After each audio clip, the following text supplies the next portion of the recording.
I think the presentation will take around about 15 minutes. As I said, we've kept it fairly brief. And then we will have the opportunity to answer questions, take your views. We are going to be using the chat box, which hopefully everyone is accustomed to in the ways of Zoom. We've obviously been working, a lot of us working remotely for the last 12 months or so, so we're fairly accustomed to these things, but the chat box is either down in the bottom panel or on your top panel, and you can input your questions or your comments there. Any technical issues, then please use the chat, and we'll try to solve that, resolve that. If you can't hear me, please let me know, or if you can't see the presentation, please let me know. If you get disconnected, please just try to use the link and rejoin us. Fantastic, Tom. So just why are we preparing a small sites guidance? Next slide, Tom. This is in response to the London Plan and the changes to the now adopted London Plan, which is putting far more emphasis on the delivery of small sites across London. Not quite as much as the GLA and the London Plan probably wanted in terms of the inspector's decisions, but still, nevertheless, there is the Policy H2, which is focused on small sites development in the adopted London Plan. And really what we wanted to do was get on the front foot and try to guide applicants that are already coming forward to deliver small sites, but also to encourage more delivery in terms of small sites, and just guide people in terms of the expected high quality and sustainable design that Lewisham is trying to achieve through this document and also through the draft local plan. It's also in response to the GLA's housing target. Our previous London Plan target for Lewisham was 1,385 homes. Our new London Plan targets increased to 1,667 homes. And for the first time, this overall target is made up of, has a small sites contribution to it, which is 379 homes for Lewisham relating to Policy H2. What we're expecting is that the overall quantum of homes is obviously going to be delivered through a number of delivery partners and mechanisms, private developers, self-builds, community builds, housing associations, and also the council who are building homes as well. Thanks, Tom. Policy H2, I'm sure you're all aware of this in the London Plan. So the policy is directing boroughs to proactively support well-designed new homes on small sites. And I think this is a significant change to the previous London Plan, and a significant change to the way in which we approach small sites development across London. And obviously this was, as it's stated here, in order to significantly increase the contribution of small sites to meet London's housing needs. Importantly, to diversify the source of delivery, support small and medium-sized house builders, support custom self-build and community-led housing, and obviously achieve the minimum targets for the small sites as we've previously shown. Next slide, Tom.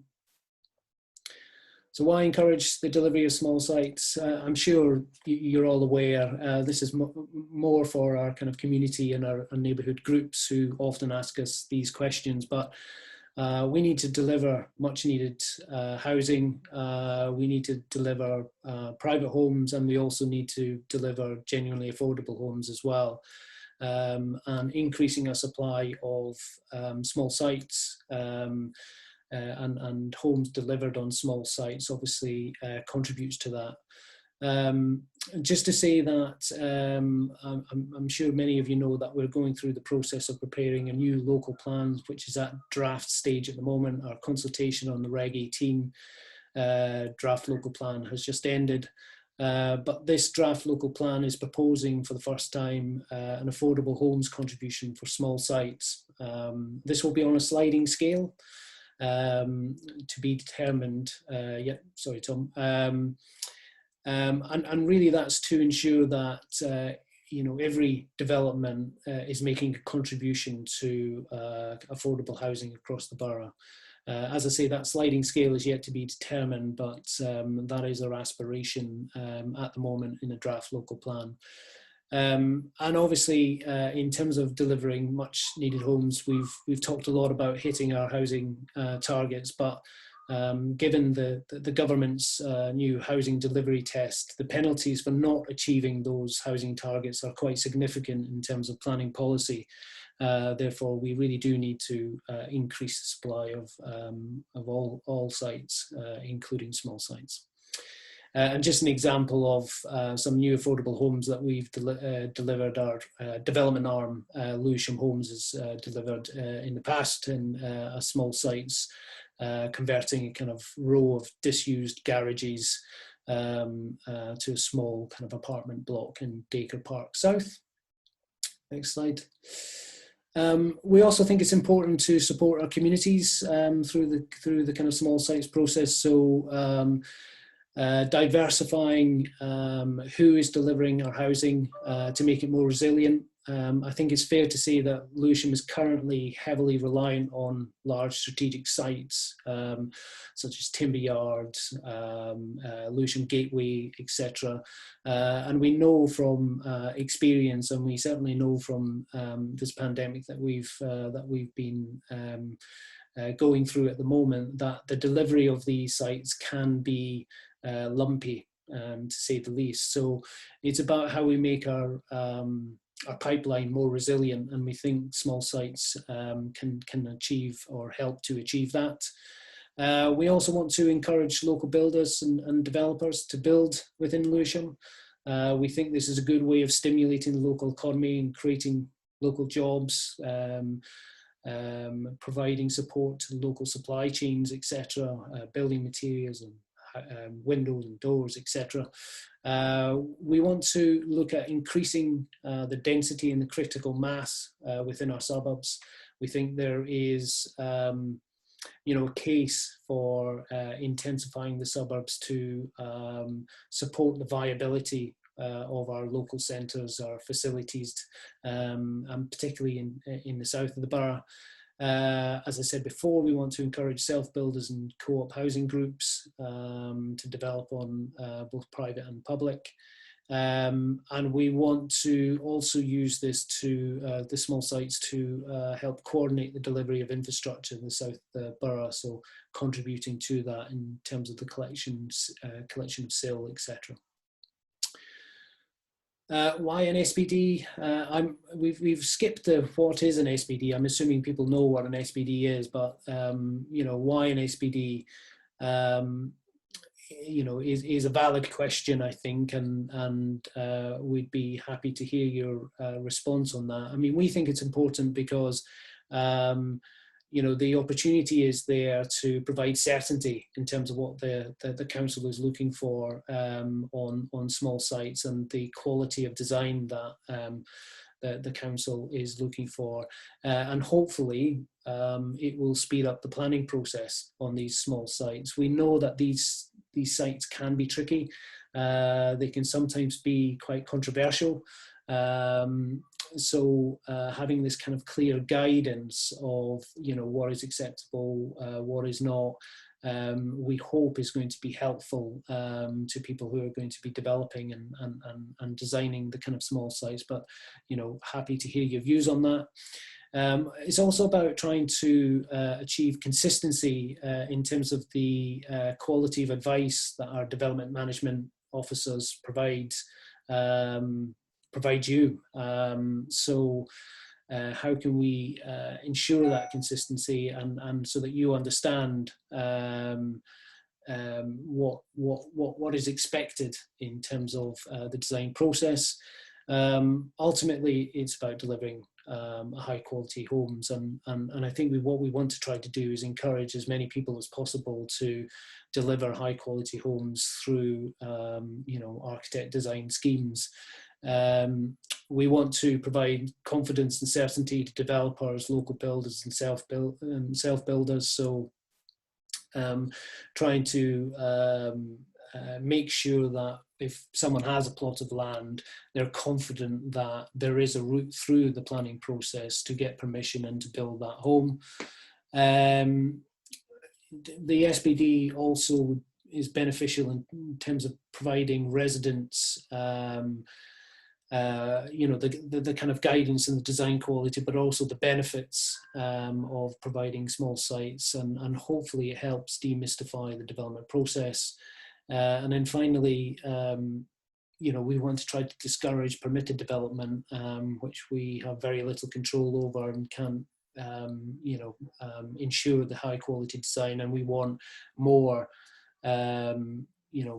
more high quality, well designed, architect led kind of housing, really. Tom? So what we're consulting on, next slide, Tom. There's actually 3 documents. The principal document is the second one, which is the design guide, SBD. The first is the vision, which sets out our aspiration, the council's aspirations for delivering small sites. The second one is the kind of meat of the consultation, which is the supplementary planning document, and provides the kind of further detail and guidance on our adopted policies.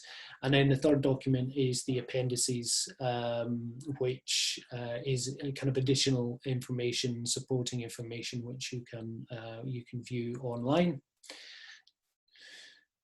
In terms of that second document, the SBD, hopefully you've all had an opportunity to take a look through it and have your views on it. It's kind of split into 3 detailed sections: guidance, toolkits, and site types.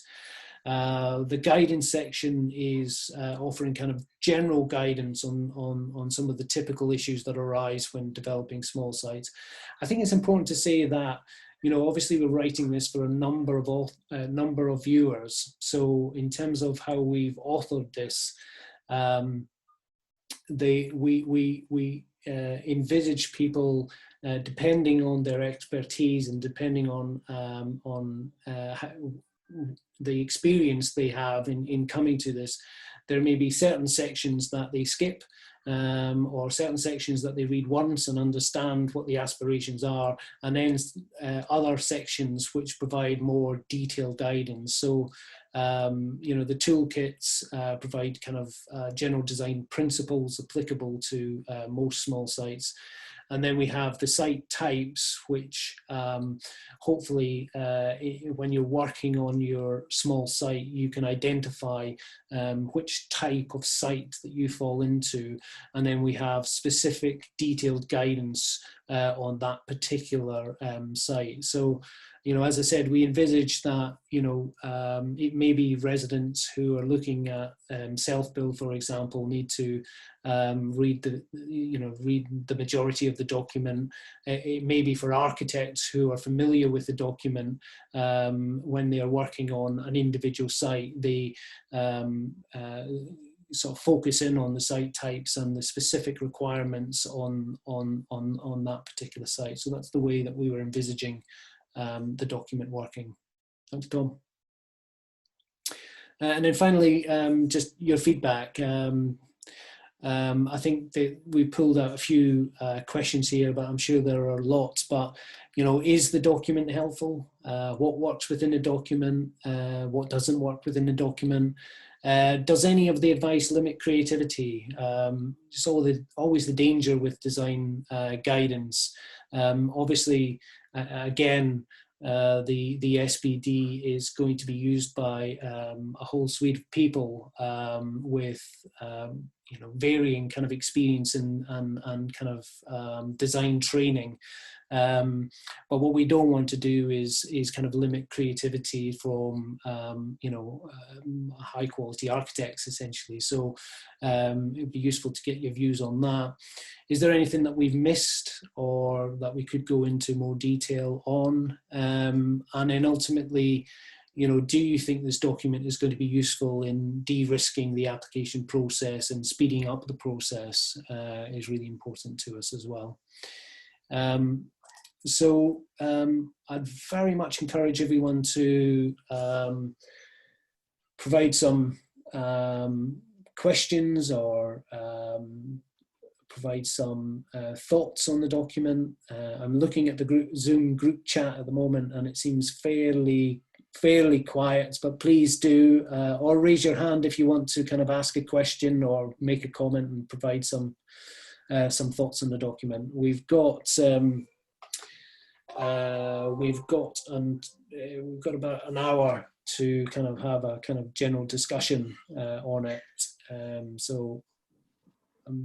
Monique, you've got your hand raised. Would you like to add something to that? Just hi everyone and welcome, and just to follow on from what David said, the reason why the strategic housing team have done this with the planning team to deliver this document is because we also deliver sites, as David mentioned in the presentation, that we have a development delivery partner, Lewisham Homes, and our team is responsible for identifying appropriate small sites using council land for them to take forward.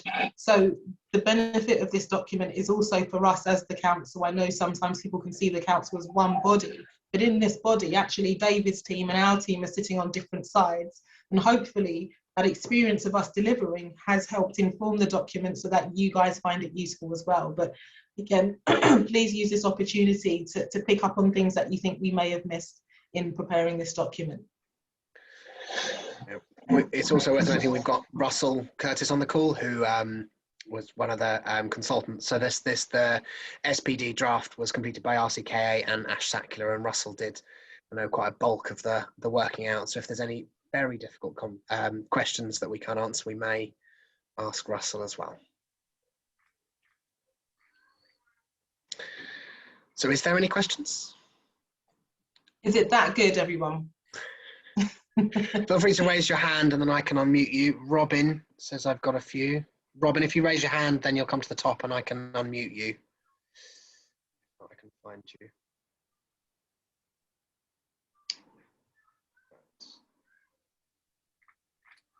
Robin, hi. You should be able to unmute. Hello? Yeah, hi. Can you hear me? Yes. Yes, good. Look, I've got a few, and I think a lot of them are probably might well be best put through a written response. I think there were a couple of areas you were mentioning that about not limiting creativity, and I think that the limits, they keep coming up. The 10 meters limit to a blank wall from a habitable window and 16 meters between facing windows of habitable rooms seems overly restrictive to me. There are plenty of very successful streets that are narrower than 16 meters. There are lots of habitable rooms that look out onto their own garden, where the back wall of the garden is a shorter distance away than 10 meters. So my inclination would be to just remove those entirely and rely on daylighting requirements and design team and planner a sort of qualitative assessments of it rather than putting hard limits on it. I mean, if you really want to have a hard limit, then put something much smaller as a sort of backstop. Sort of say at the absolute minimum, it must be X, I don't know, 2 meters to a wall. I mean, elsewhere in the document, there was there was mentions of, I think, of Chinese gardens and whatnot, where you have very narrow landscaping features. And if you had one of those, you would want to be looking out onto it, I would argue. And that would almost certainly be a shorter distance than 10 meters. The one thing that I thought was very good was there's an acknowledgement finally that the planning process needs to offer more than can be achieved via PD in order to secure quality. And I think that's something that I've been talking to various planning departments about. Like, it feels a bit like flogging a dead horse at times. But you know, I think you've got to incentivize developers to go through the more complicated route of planning and reward that endeavor and cost with something tangible. Otherwise, if they can take a perceived easier route, they're always going to take it, unless it costs them money, or normally, not always, but normally. There was another one. It was on page. It was kind of connected to the. Sorry, all my notes got mixed up for some reason. That's right. If you'd like, we can answer that one and then sure. come back to the other question. Yeah. David, would you like to come in? Or have I just put you on the spot there? Or in fact, I think I need to unmute you. There we go. Yeah, I mean, I think those are two very relevant points, and I think the point on the kind of dimensions is one which is quite interesting, because it's one that we did have quite a kind of internal debate on. You know, I remember discussing, you know, the kind of 60 meters and the 10 meters, where does that come from? And I think, you know, we can take that away and have a look at that and review that. You know, I think again, it's about. I think there's always a sort of risk in putting these kind of hard and fast kind of numbers on in these documents, but. Again, what we're trying to do is author the document for a range of people and a range of skills. But I think we can take that away and have a think about that, because what we certainly don't want to do is kind of limit creativity and good design. So there has to be a kind of maybe it's just the wording around some of the figures that we're using, or maybe we have to review the kind of the figures entirely. But you know, there's always going to be exceptions to those rules, and if they are high quality, then we should be through the planning process able to accept those. I agree, but perhaps there's a sort of an acknowledgement of that in the text. I mean, these numbers keep coming up through the design guide, and perhaps saying that, you know, normally these would be the requirements, or, you know, something that just sort of softens it, because it seems to state it as a minimum. Yeah, I know that's what we tried to do, adding those caveat notions. One of the early feedback we got was from sort of residents who hadn't yet employed an architect, or developers who hadn't yet employed an architect, looking at a site and working out if it was viable to go down that road. And so having that minimum figure, they could then work out, oh yeah, for them without any architectural knowledge, oh yeah, that's then likely. And it's the idea of sort of de-risking that sort of initial before people start to engage with an architect and start paying fees, that they know they're going to get something.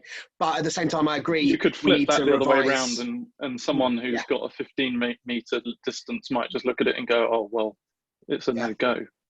Yeah. Which would be a shame.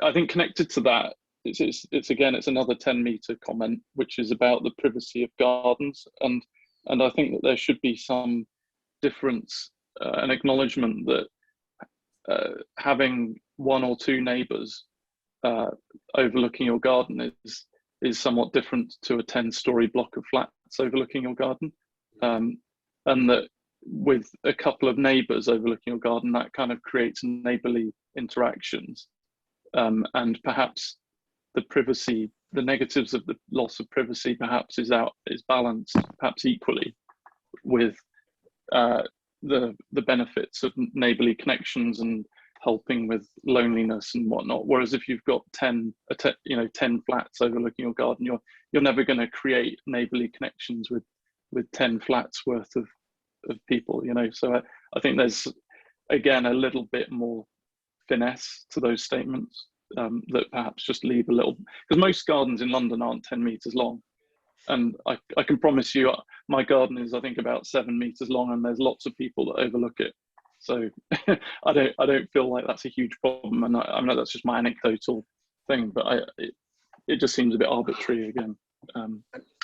I know, Russell, you've posted a reply. I don't know if you want to verbalise that. I had a keyboard stutter and typed it twice for some reason, but there we go. Please ignore that. Hi, it's Russell here. Yeah, Hi, Robin, Russell.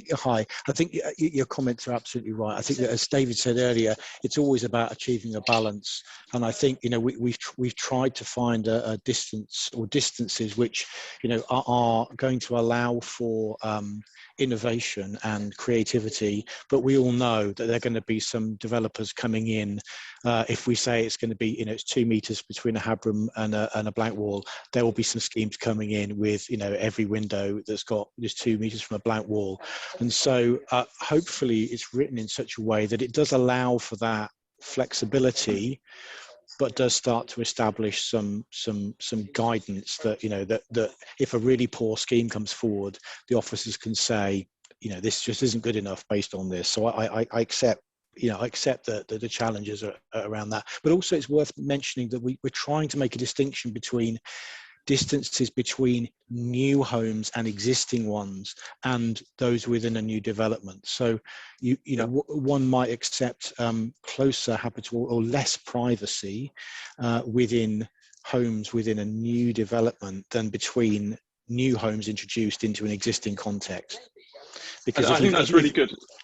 Because if you've never had your garden overlooked by anyone, and then suddenly you're overlooked, it depends on the degree of overlooking, of course. But it's trying to, you know, to find a balance between you know, imposing things on people, because obviously we've got to get this adopted. We've got to get it, you know, people to buy into it.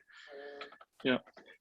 Just a final one on these sort of similar kind of distance offset points. It's on page 129. It's the sort of end of terrace infill. And one thing that just seemed to me here is that maintaining the sort of it's arbitrarily maintaining a gap, and it seems to me that actually the crucial thing here is ensuring that both the existing dwelling and the new dwelling have adequate amenity space, rather than any particular angle or distance. Yeah, I think these are all very, very good points, and we're definitely useful to jot those down as a response to the consultation, because I think we really do, you know, need this kind of feedback and value this feedback from our architects and agents. Just before we go on to the next question, obviously the hand up from Nimtim, there's a comment from Jessica. Did you want to elaborate on that comment, Jessica Barker, at all? Just allow you to unmute. Hi, sorry, I'm also I've got 2 children I'm just feeding, so I'm sorry. Sorry. Okay, thank you. All right, I'll put you back on mute, and then we'll go to the next question. But I think I can just respond to that as well, actually, with Jessica's point, because I understand what she's saying there. But absolutely, I think that we have recognised that there are always going to be exceptions to these things, and in the balance of sort of quality over, you know, is it 10 meters, is it 9.5 meters? You know, clearly, one would hope that there will always be a judgment in favour of a quality, innovative scheme that perhaps bends a few rules or is a bit more flexible with distances, is superior to one which is terrible but ticks all the distance boxes. And I think, you know, hopefully that, you know, we're getting to that point. Super. Thank you, Russell. I'm going to unmute Nimtim now. Hi, it's Tim here from Nimtim. Hi, Tim. Hi, Tim. Hi, everyone. Hi, Russell. Hi, people. Yeah, I think in general, I think it's a fantastic document. And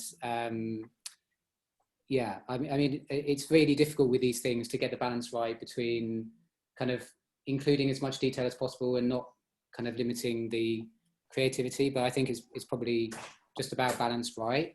I guess like from a kind of like high level perspective, our issue in the part that our personal experience within Lewisham, not just Lewisham, but in general, but it's, you know, a couple of instances within Lewisham, the kind of the thing that's kind of been the barrier to getting an approval secured for a small site has been a more fundamental approach outside of the big sites, a kind of more fundamental view that the city isn't something that should change, not only in conservation areas, but also in kind of more typical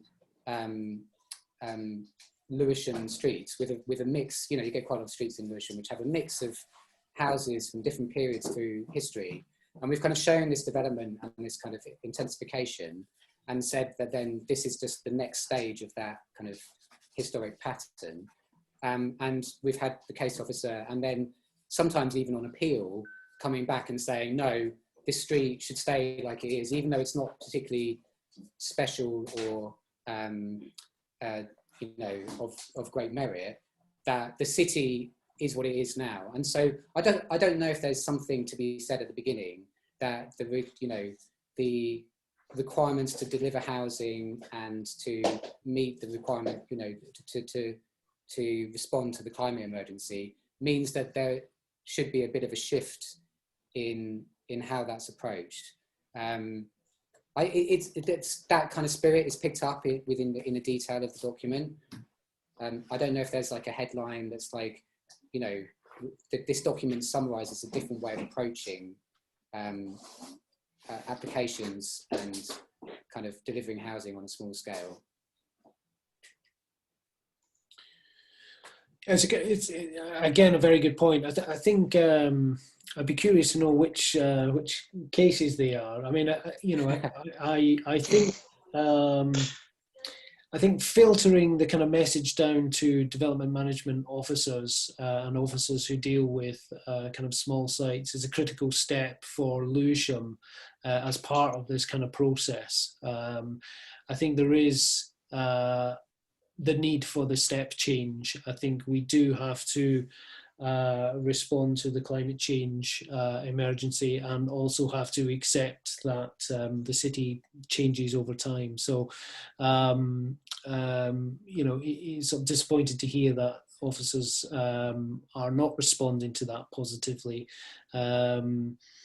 But that requires a bit of probably a bit of training on our part as the kind of management of those case officers and stuff, and also a bit of training to make them aware of the kind of step change. I mean, what we wanted this document to do is to basically say that, just as you've said, that the city does evolve, and you know, historically. You know, I always find the kind of garden grabbing kind of quite interesting because the Victorians kind of garden grabbed lots of occasions in Lewisham, you know, to create new housing, and now that housing is kind of in conservation areas, so it's quite ironic, really. So I think we do want to reinforce that position through this document. If it's not clear enough and if it doesn't go far enough, and then, you know, please let us know, and you know, maybe we need to sort of think about the kind of opening and the kind of aspirations up front in the document to kind of spell that out to make sure that that is you know, absolutely clear, that is our position moving forward. Right, have you got anything to add to that? So just to say, I was hoping that the document did do that, and the importance of the document doing that is, you mentioned that, you know, even at appeal you could potentially struggle to have a different point of view. Fundamentally, this isn't going to be an adopted document, so it will be alongside policy. It is policy, so therefore officers then will have the power to reference something that you've seen and they've seen. But also when it comes to an appeal, because fundamentally officers can make a recommendation, it can go to the committee, and you know, political pressure from residents could have the decision overturned. When the inspector sees the SPD and sees that you followed it, then this document is very important to make sure that the intentions of the borough, the intentions of the document are adhered to. So if it doesn't do that, please do share with us where you think it doesn't do that, or it doesn't do it strongly enough that communicates that actually this is an evolving city and we need to be better using our spaces.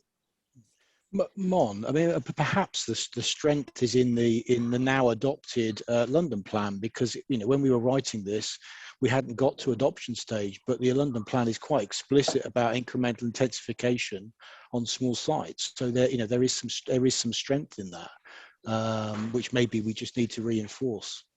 Yeah.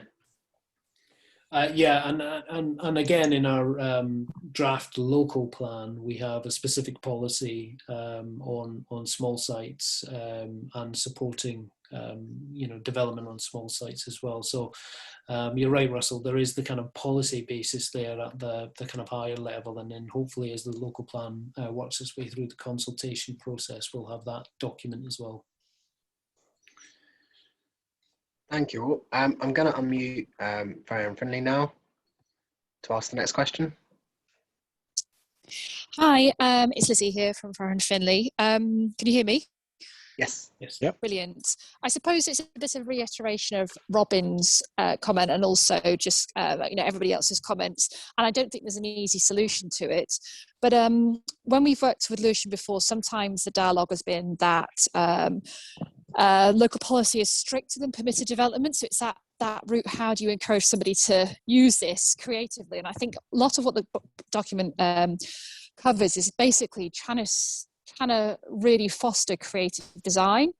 But a lot of that creativity comes with the dialogue with the case officer, and it's the backwards and forwards and the access to commentary. And on small sites, you don't necessarily have that. And I suppose pre-app is an opportunity to engage with that. But I suppose what I'm getting at is, how do we use a document to really emphasize that the fallback shouldn't be the easy route, which is PD, but that creativity is really going to be encouraged and supported with dialogue consistently with case officers.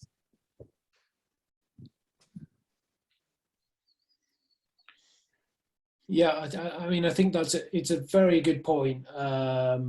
And again, if the emphasis is not there, then I think we need to sort of review that, because you're absolutely right. I mean, what we want to do is, as I said in the presentation, is we want to move away from the PD route, and we want to create and encourage people to go through the more creative route and get a better quality of product, really. So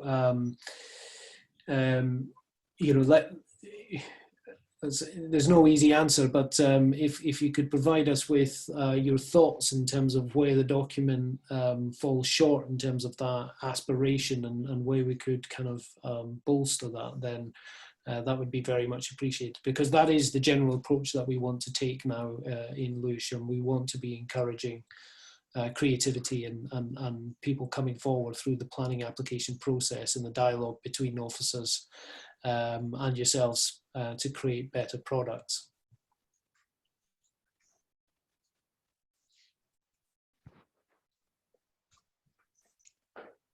No, absolutely. Thank you. I know maybe it's something where in the document you tie in more into how the pre-app process could work more proactively. Because I know from talking to, so I'm part of London Architects Group, and we, chat a lot about experiences in Lewisham, across and all other boroughs with the planning department. And there is, across boroughs, it's, well, do you go for pre-app? Do you not? Is it worth anything? And I think from the beginning, if there was some way that this document could actively encourage pre-app discussions, or that pre-app experience was more successful perhaps, or more consistent, then that could be a really good starter to support creative engagement. Because I know all of us working on a day-to-day basis would love that dialogue. Yeah, that's a good suggestion. Yeah. And so maybe just how this report, I don't know, these guidelines work with a pre-app process could maybe be further explored. I know one of the things that is part of the sort of final process and adoption of this is sessions with a load of the DM officers about the SPD and making sure they're fully up to scratch with what its sort of recommendations are, and hopefully that will help make sure everyone across the board is on the same page for that. Suzanne, I saw you put your hand up in person there. I'll unmute you. I presume that was the plan. Yeah, can you hear me? Yeah. Yeah, just following on from that last point, I thought that was the most relevant one to me, is that the de-risking side of it. So it's the thing that all clients, however big or small, is their most important thing at the beginning of the project is the risk aspect. And sometimes they're a private person that's inherited a small selection of garages, or sometimes they're a small developer and it's a much bigger thing. But I suppose it's all part of that pre-application process, and a bit like Lady was saying a minute ago, it's how much they value the pre-application process. So I've always found Lewisham to be really progressive, and I think this document says all the right things. It's just that I know that the clients I work with, there's two things really. One is the cost of the pre-application. So it's £1,500 as a starting point for one dwelling if you include VAT. And they always say to me, well, why would I spend that? And the second thing they say is, well, the last paragraph always says, this is only the opinion of the case officer. So again, that who might leave realistically by the time we get to the planning stage. So why would I spend £1,500 on that? So I believe in the pre-application process, but it's hard to sell it to a client when they're the sort of things that they say to me. Yeah, I mean, in terms of the pre-app process, I mean, what we do find is that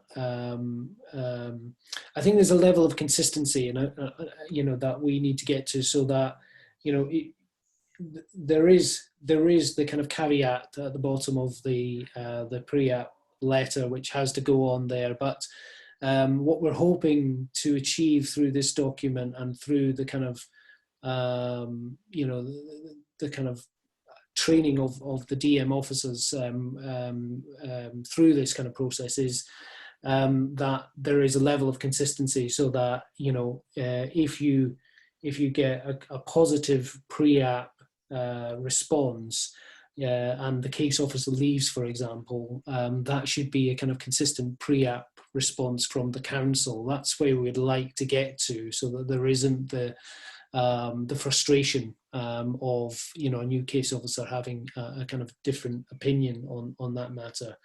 I mean, in terms of the pre-app fee, it is quite a bit of money. I mean, we do benchmark our fees against other local authorities, and they're benchmarked fairly reasonably in terms of that fee.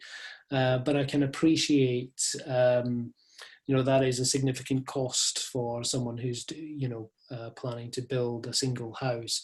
And what we'd like to get to the point is that if you come into a pre-app and you have a positive response, then that is more likely to effectively get planning permission. That's where we'd like to get it, so that there is the confidence in the pre-app response, and there is a kind of track record, and maybe even some stats that we can have as Lewisham that sort of says, if you get a positive response in your pre-app, these number of cases were awarded planning permission, something like that, so that we can so that you guys can basically say to your clients, this is the approach that we should be going with. This is a positive kind of pre-app approach, and if we get a positive outcome from that, then we can be fairly confident that we're going to get a kind of permission. So that's where we'd like to get it to. And I think the experience of pre-application, I know we've had some discussions on this before as part of the agents forum that we used to hold pre-COVID.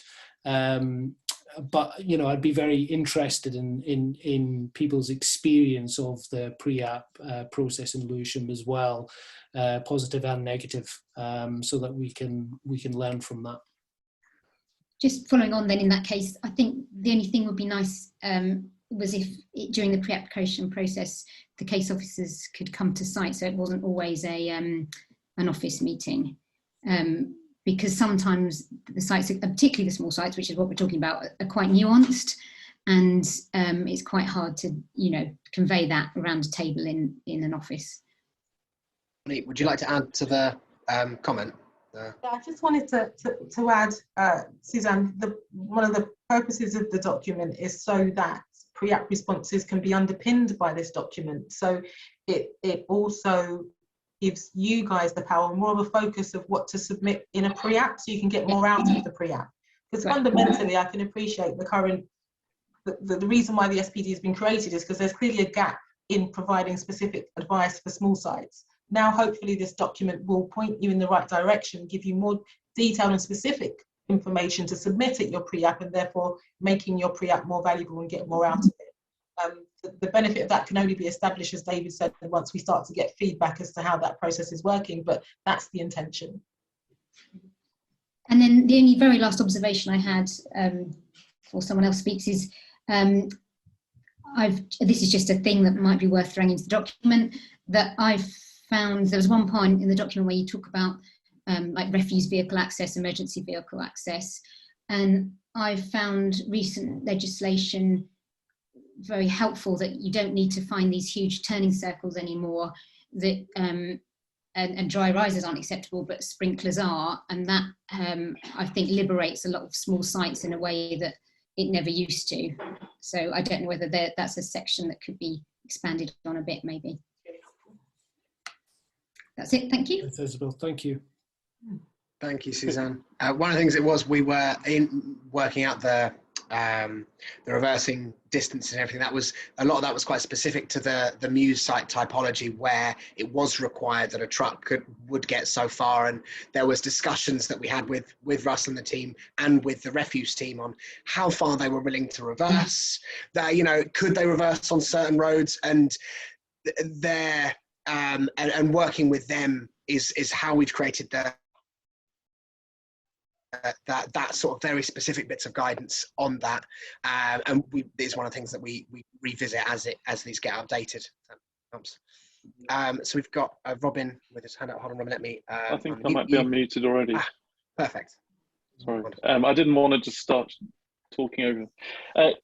Just following on from Suzanne's point about rubbish collection, one of the other points, so again, I think I was just in a numbers mood, but the 30 metres maximum to a communal collection point for rubbish seems quite short.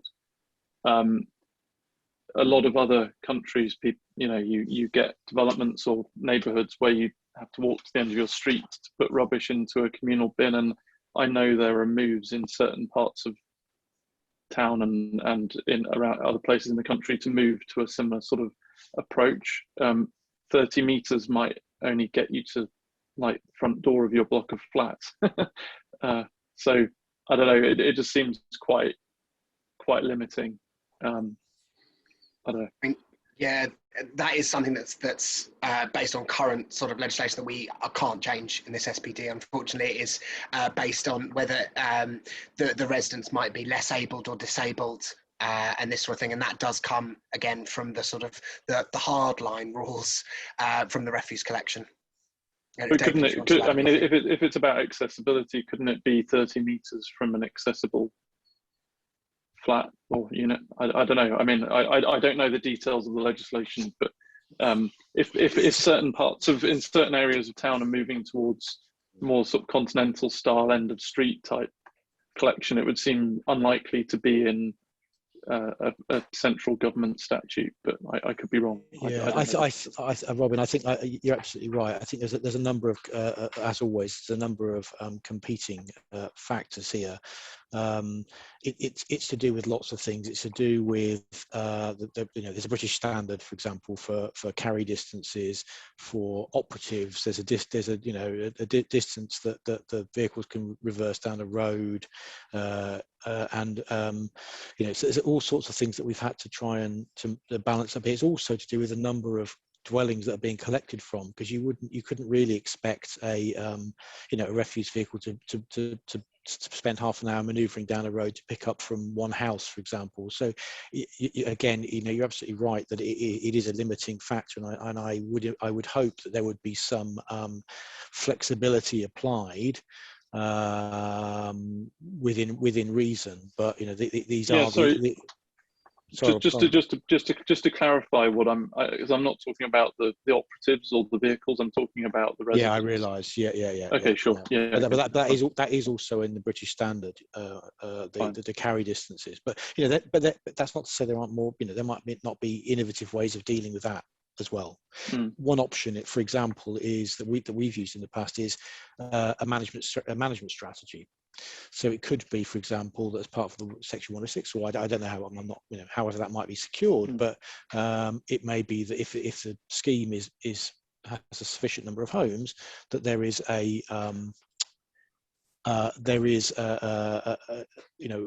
regular collection from certain collection points around the scheme and taken to the sort of central collection point. So these things can be overcome.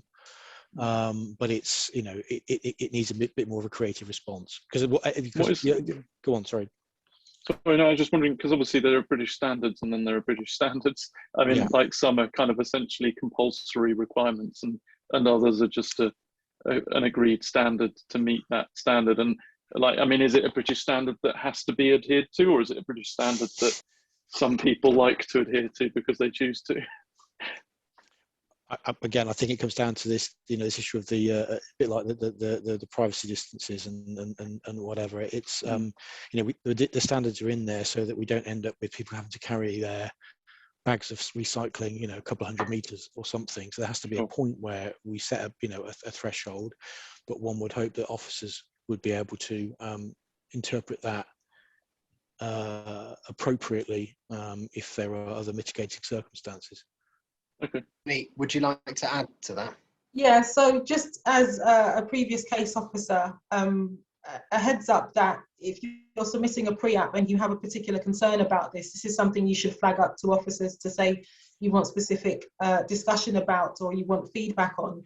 I've worked on schemes before where this discussion has happened and planning permission's been granted, and the refuse team have refused to pick the rubbish up because this wasn't bottomed out at the end. That's with the whole building built. So I do think it's something that, notwithstanding the standards, notwithstanding negotiations, I think it's something that you should try to bottom out at really early stages, and you can do that using the pre-app process.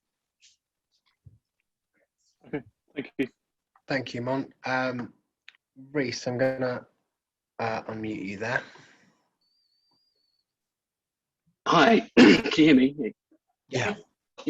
It's actually, it's from my side, it's actually following on exactly the same theme, just because kind of my most sort of practical experience in actually referring to the draft SPD recently has been on a scheme where refuse is of a particular kind of concern, and it's unsurprisingly a Muse development. And I think that notwithstanding Russell's comments about British standards and things, I would kind of add my voice and weight to Robin's points that distances potentially seem prohibitive in situations where on the ground and practically they don't seem to match either other existing developments, other existing houses which are actually served over greater distances.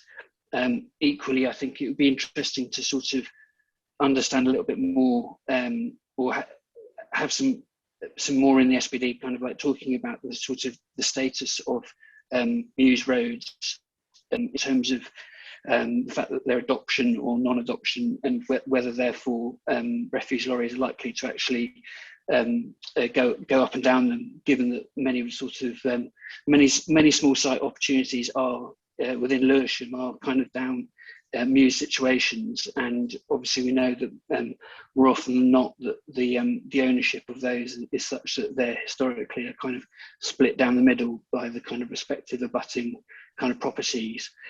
So where some of these roads have subsequently been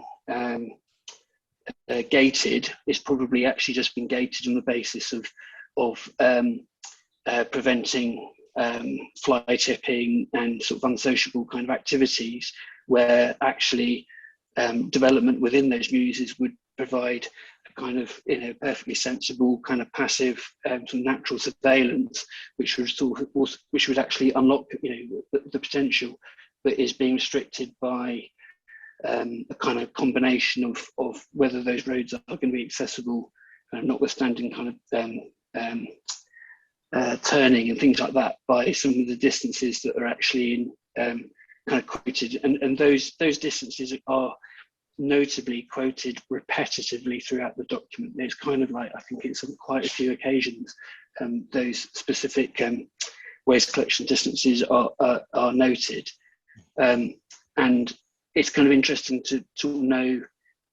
It'd be interesting to know about the dialogue that's had with that kind of that department, in terms of, we know that not only a kind of, as sort of Robin said, sort of different attitudes towards where you pick up your rubbish, but also actually sort of technological advances in having kind of a different fleet of vehicles that can actually access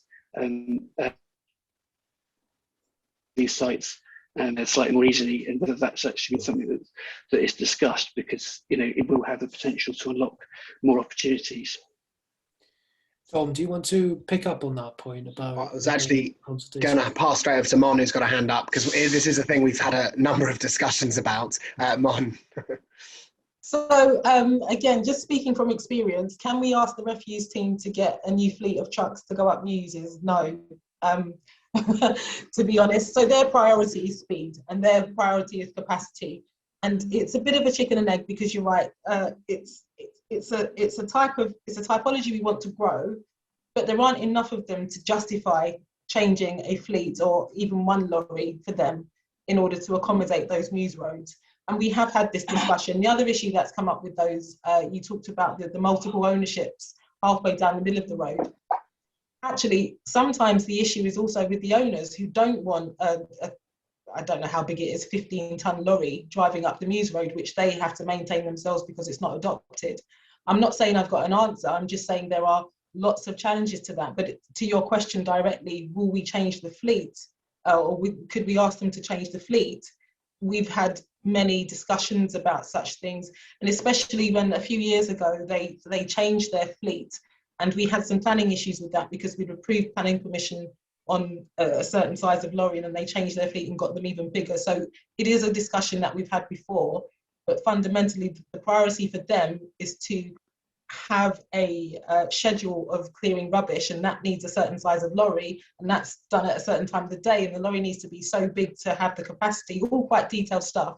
But fundamentally, it was a very difficult thing to do. The answer from them always is it's better for the Mews, which will only comprise a few dwellings, to have a refuse management plan which brings the refuse to the front where they can pick it up from curbside. I think that one of the things we've tried to sort of bring this up in is encouraging the sort of collection of applicants to come together. The sort of, it's better to develop as a neighbourhood or a collective, and I know that's something that's very difficult, especially in the Mews streets, especially those in the west of the borough.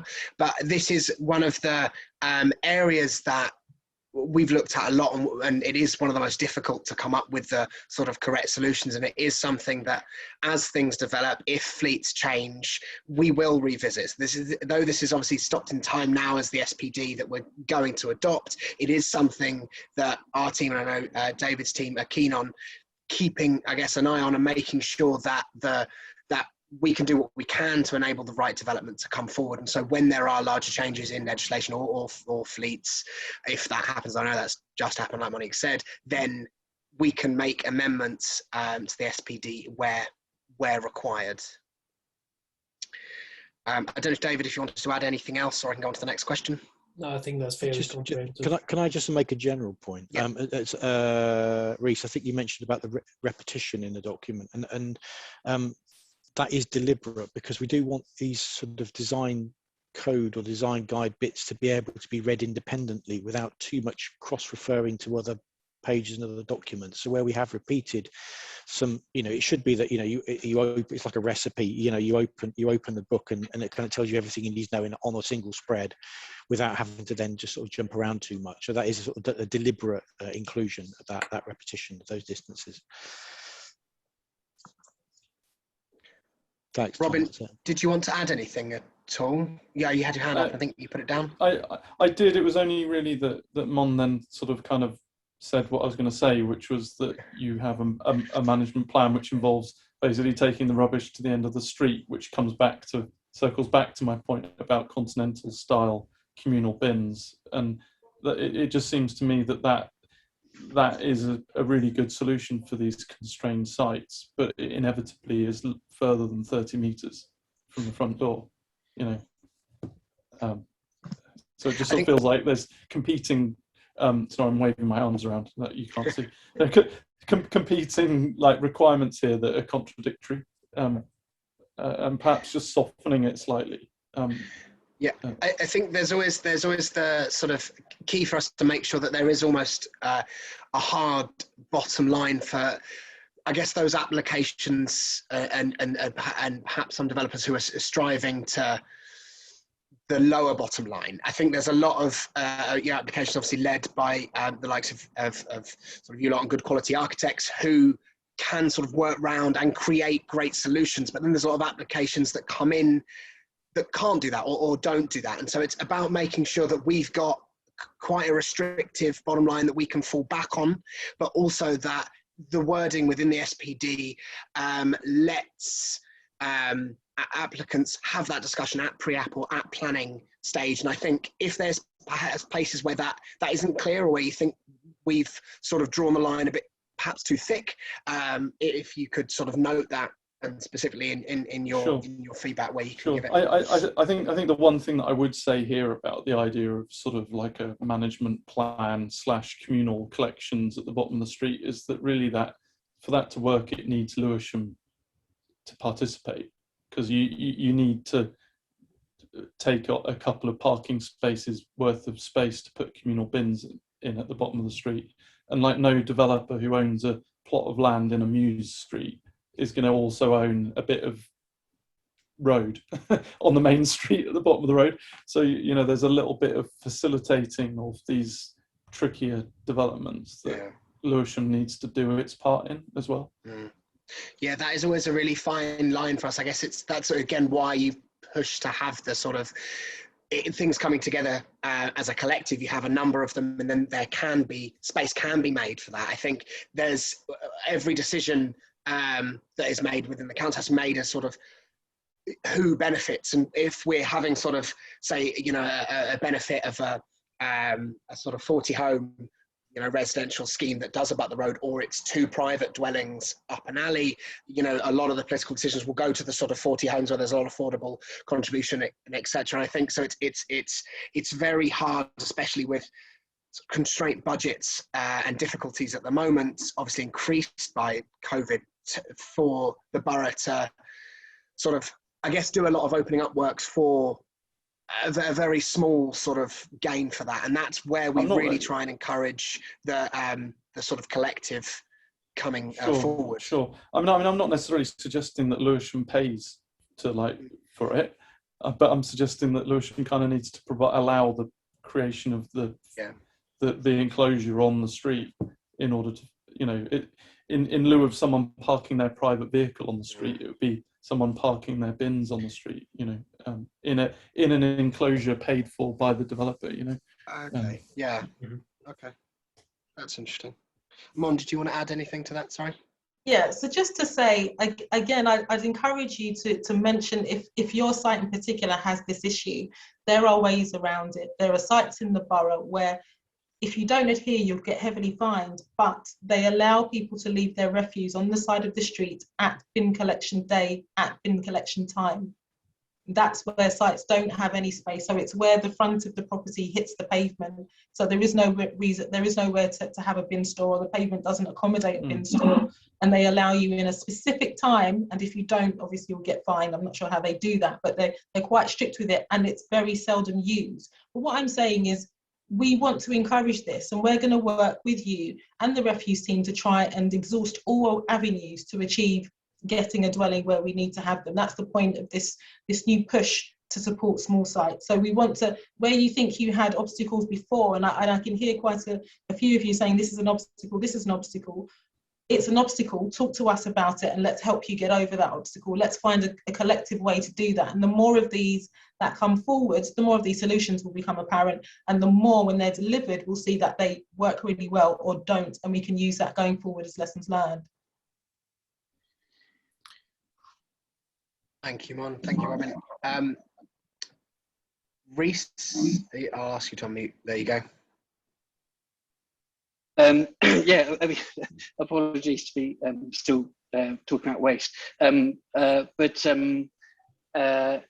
think it's really, there's some really interesting points. I mean, certainly I kind of absolutely no expectation from my side that yes, there's going to be a wholesale change of fleet of vehicles, it does seem that kind of in difficult situations, I think kind of Russell's kind of highlighted that when he's come up against it, it's kind of the solution sometimes has been well constructed and sensible kind of management plans to deal with the situation. And I would have to go look back and just check, but is that referred to within the document as a potential kind of alternative option, even if it is a kind of last resort backstop? Because I think someone mentioned in the chat about kind of live work opportunities, which again in kind of muse developments, because that's something that I've been looking at recently myself, is that is often championed as something, but like it is a case that with commercial kind of development within Lewisham is that you are required to get a commercial kind of waste license, or demonstrate that you have one in place, and where you could, for instance, in a muse situation, have a live work and therefore quite rightly have a commercial kind of waste license. You could actually go with a provider who does have who is willing and does have a more manageable track and to access these slightly more difficult sites, one which wouldn't be harmful or damaging to that road, and who wouldn't necessarily be prioritizing speed of collection. Yeah, I mean, I think that's a good point. I think we have got reference, haven't we, Tom? Correct me if I'm wrong here, to the kind of management arrangements. But those kind of detailed points on the commercial uses is maybe worthwhile picking up as well. Yeah, I think on the sort of live work, the mixed use, there's I guess a slight aversion to the labelling of live work in the borough, because there's a lot of examples where that's turned into live and very subpar of both, and so I think the push, and the document reflects this, the push to mixed use development, making sure that it's much harder for it to be abused in the long term, and to making sure that when good connected live and workspaces come forward in developments like some of the muse sites, that they're safeguarded to make sure they don't just end up being either large private dwellings, or again subpar private residential accommodation. And so that was one of the things that's been very sort of, a lot of the councillors have been very keen to sort of push on and be aware of, that it's how we define that, and hopefully that the mixed use part of the guidance does allude to that and enable those sort of what used to be live work sort of style developments come forward. It's been a lot of the discussions we've had about making sure that they do work, like the things of working and childcare in the same space, and a lot of that, but also making sure that from a planning point of view, the areas are clearly defined and that abuse can't happen. I don't know if David or Mon wanted to add on that, or Russell. No, nothing from me. I think there's a couple of interesting questions about on the chat. One about the hierarchy of decision-making work with small sites in relation to kind of conservation area and conservation officers. So I think just to pick up that point, you know, the way that we operate in Lewisham is that we liaise with our conservation officers, and they provide their kind of written response in collaboration with the kind of case officer, and then the case officer will effectively decide whether or not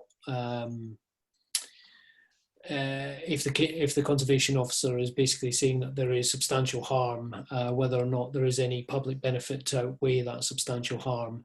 If there is moderate harm or less than, less than significant harm, basically, then the case officer may decide that the public benefit outweighs the kind of conservation officer's advice. I think what we try to do in Lewisham is work together collaboratively. So the conservation officer will be and is aware of this document, has been working with us to develop this document. Our conservation officers obviously have a role within the within Lewisham to kind of conserve what is important in terms of those conservation areas. So they may have stronger views in terms of what needs to be kind of conserved than for example our urban designers may have. But hopefully this document sits in parallel with the conservation area appraisals that we have. We've highlighted the key aspects and the sort of main topic areas that you need to consider in the conservation areas, but we are making it very clear that we are seeking and encouraging high quality design of small sites, even in our conservation areas, that these are not areas which should be kind of protected in a kind of blanket of cotton wool, that these areas change and adapt. They just have to do so in a responsive manner and be of very high quality. So I'm hoping that this document will sit alongside the conservation area appraisals, and hopefully we should expect some really good creative kind of design solutions in those conservation areas as well. Has anybody got any? Sorry, Russell, you did have a comment on the last one. You were muted. Sorry about that. No, I just think no, I wasn't. Just in case somebody asked me a question, I was going to have to wave at you because I couldn't unmute. But no, I'm fine. Thank you. Oh, actually, Robin, I can just see can I just pick up this question you've asked? This is the one on the maps, isn't it? We will be putting a slightly amended version of that sync map in, because I think the labelling is unclear. This is a comment that's come back from elsewhere too. I don't know specifically Brockley and Ladywell Cemetery whether it is being removed. I don't think it is. I think it's the removal actually is limited to some railway embankments, but it's labelled. The labels are too similar, so we will be clarifying that in the next version of the document. Yeah, this must be a kind of mapping error. It's not so much of an error, but I think the labels are too similar. So it looks like something's being removed, but it's not. Yeah, fantastic. Wonderful. What would be good as well for a lot of these comments, if you can fill out the consultation, the consultation response either on Commonplace or Citizen Space. Commonplace, all of the comments are then made immediately viewable by the public. Citizen Space, they're private comments, but they will then be published as part of the consultation response once the consultation is completed. There's a couple more questions come in. Jessica says, I mean, you can all read it. I don't know if David or Mon, you'd like to answer either of those. Which ones are you talking? Sorry, Tom. There's two more.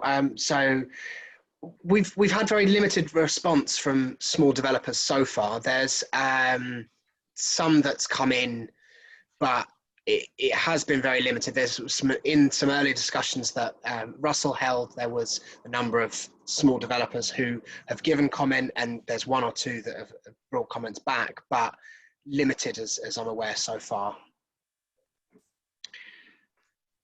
And yeah, the updated document, so the timeline going forward, will process all the sort of the consultation comments and all the official consultation comments that have come from, that have either been emailed in, come through the Commonplace or the citizen space. We'll respond to each of those and notify where changes will be made. This will all go back to Russell and the team to make all these changes, and that will happen in the next sort of month or so. We then have to go with those changes back through our adoption process, which takes it to a number of committees within Lewisham Council before the document can be adopted. We're aiming adoption around sort of August, September time, depending on the exact date of the committees and the amount of updates that are required.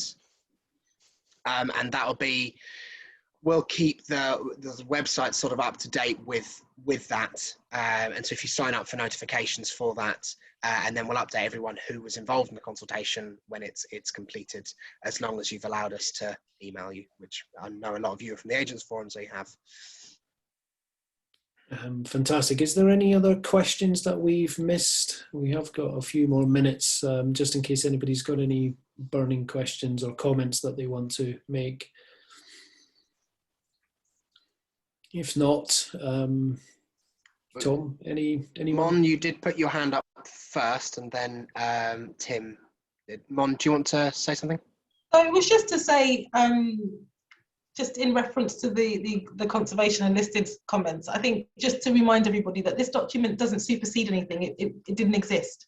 So it still sits alongside all of the other suite of planning documents. So it sits along the local plan, which is emerging, but also the extensions and alterations SPD and all the other supporting documents. So whilst this is focused on small sites, it is still expecting you to look at the other specific documents to help you make your decisions about your sites.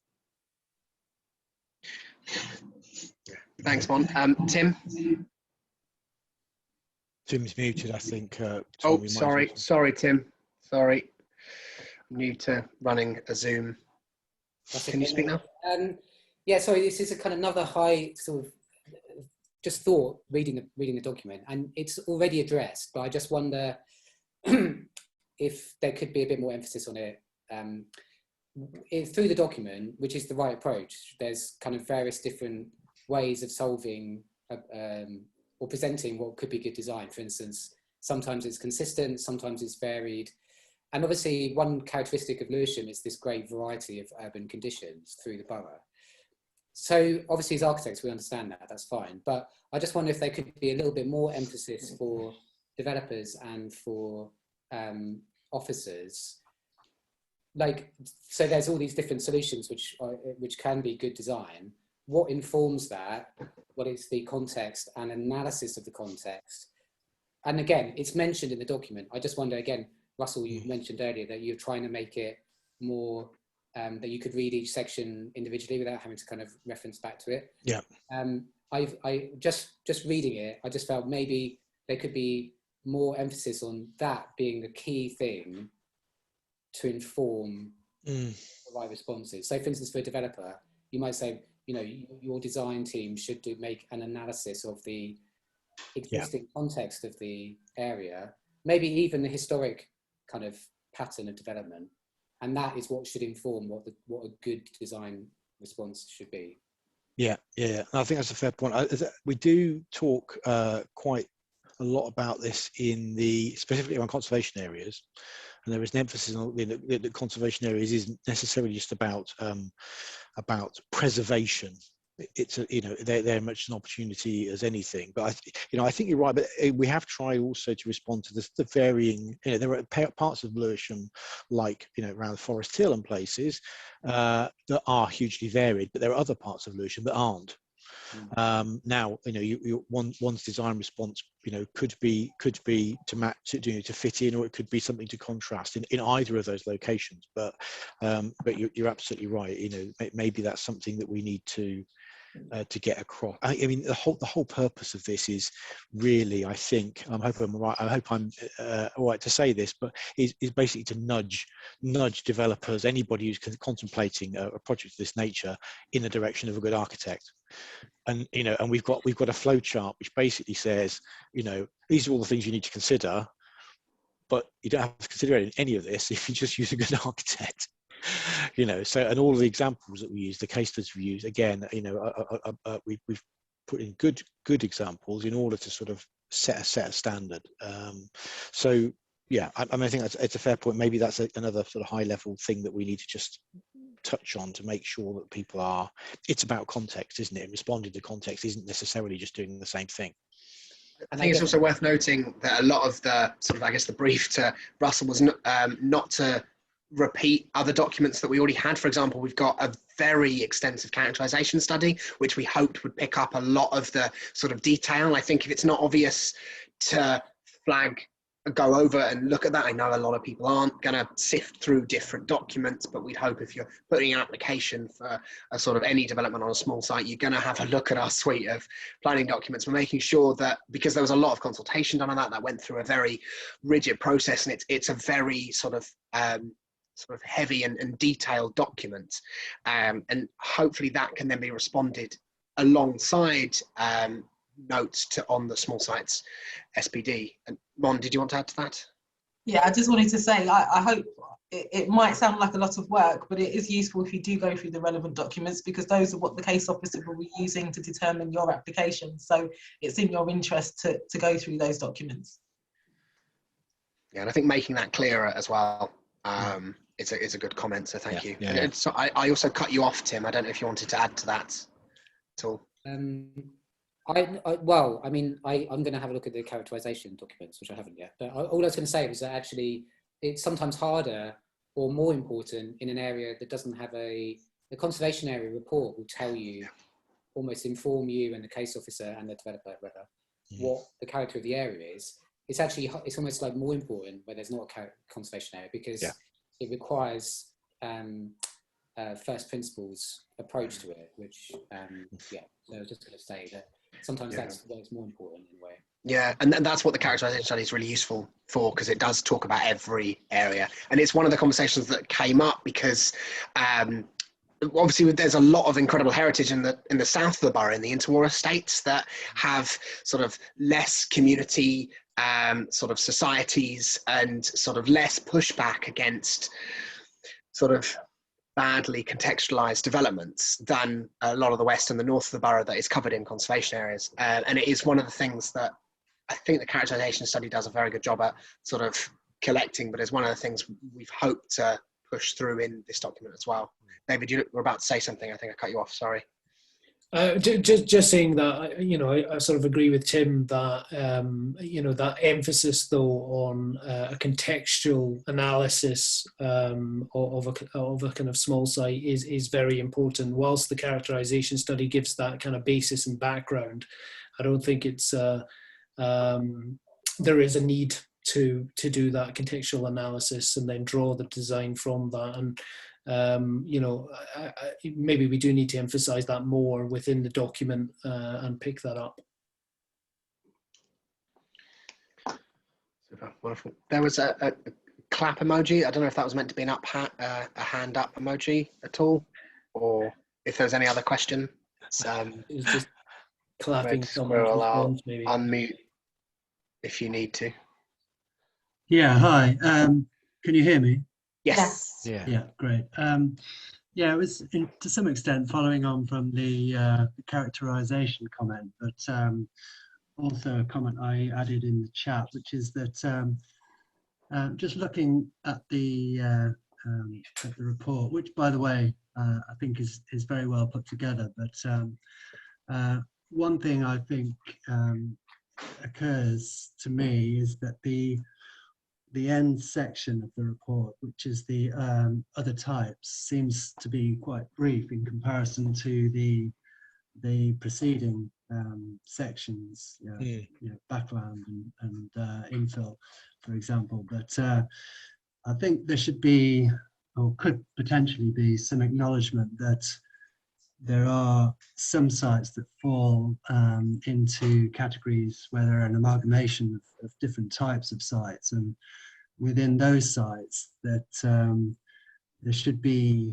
some degree, not necessarily of relaxation, but of acknowledgement of that, and of certain or special dialogue between the applicant, because it seems to me, where I've worked on sites like that, that the applicant tends to be battered by policies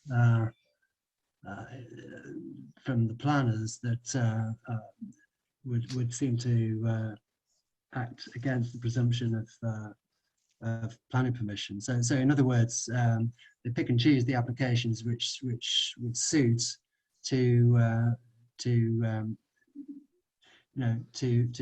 resist any type of development on the site.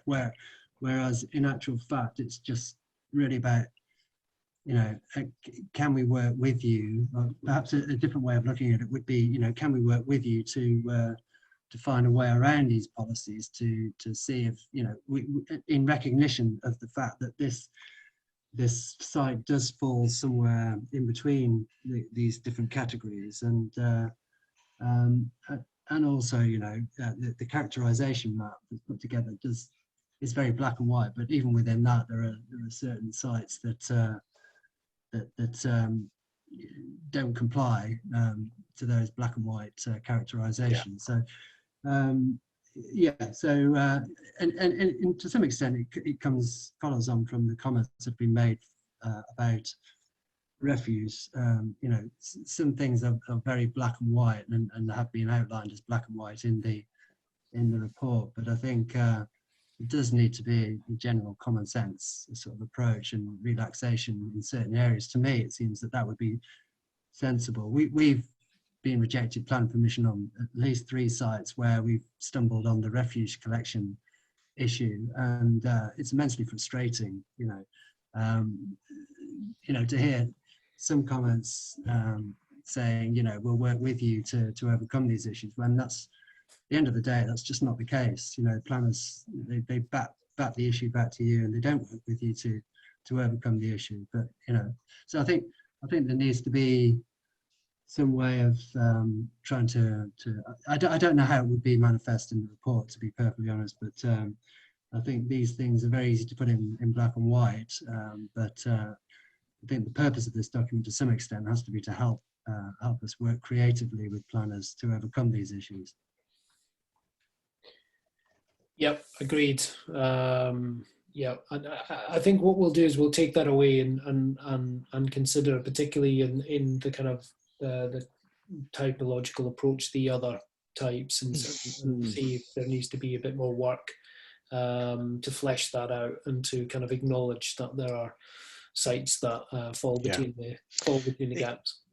It's worth saying that we did do a huge amount of analysis behind all of this, which isn't in the document, but, you know, going through big chunks of Lewisham and identifying every site that we could, and I don't know what the figures are, but it was something like, you know, 90-95% of the sites we looked at did fall into one of these categories, roughly, or multiple categories.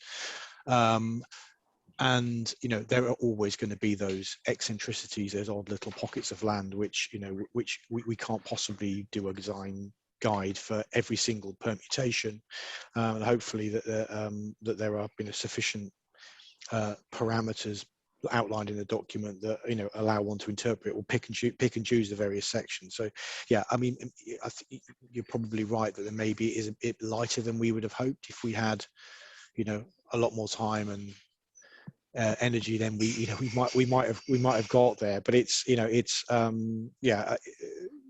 maybe something we need to revisit. Fantastic. I'm just conscious of time, and we have run over our kind of allotted time of 6 o'clock, and I just wanted to close by thanking everyone and saying, it's very, very helpful and constructive, the kind of dialogue that we've had today, and I'd encourage everyone to make a written representation and help kind of highlight some of the points that you've made today, so that we can respond to those. And what we do want to do is make this document work for you guys, and make sure that it is doing the right thing. And I think the point about the interface between yourselves and case officers as well, I think I would be particularly interested in, as well, in that point. So any comments that you have on the pre-app process and that kind of relationship as well, please add that to your response, and I will pick those up as well. If your responses are quite large, then feel free to email them to me. I know if London Architects Group, if you are going to get together and give a response as a whole, then that can be emailed straight to me. But also very happy to have one from your group, and then extras as you think about them throughout the consultation process. So any way you can package the comments is great. Fantastic. So thank you very much. Thank you, Russell, as well, for joining us and fielding some of those questions. Very helpful. And we shall close it there.